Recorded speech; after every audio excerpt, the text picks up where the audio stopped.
And when you start to see the world in that framework, it's going to be bountiful with the amount of wisdom and knowledge you begin to accumulate. Because fear and trust are opposite.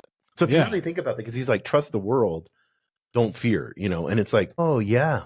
Because when you're fearful, you're not trusting. No, you can't be trusting of anything. You keep everything at an arm's reach. You're not actually feeling the integration, which is a requirement of what it means to be a living being of creation itself. It's to have that cooperativeness, right? That Concordian nature. But if you keep it at arm's reach, you're never actually integrating with your world around you. You never learn from it. You're in a constant bubble of fear, isolated specifically to you. And you're just walking around in this world of self-harm, and your chakras are completely out of balance. And you're like, oh, I'm going to go focus on moving objects with my thoughts. Great.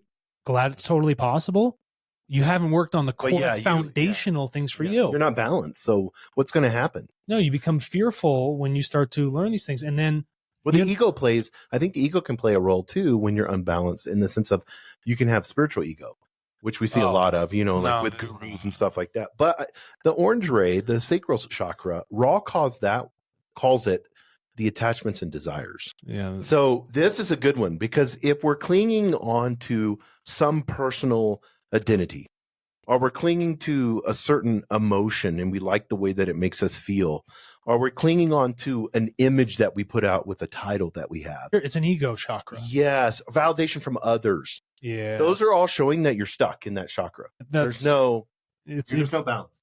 No. And you're not actually finding a true identity for yourself. Your identity is still existing outside of you. Yes. So you can't, this formation of this area in your sacral chakra, you can't really work on that stuff if all of your focus has been external in attachment. Yes. You can't, how would I put this? You wouldn't want a doctor working on you to fix an organ issue if they weren't a specialist in that, right? They've taken the time to understand that internal component so that it can be fixed. There's a process of learning that has to occur.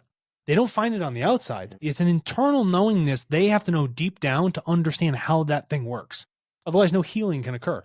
You have to do that same thing for yourself. You have to be that chakral physician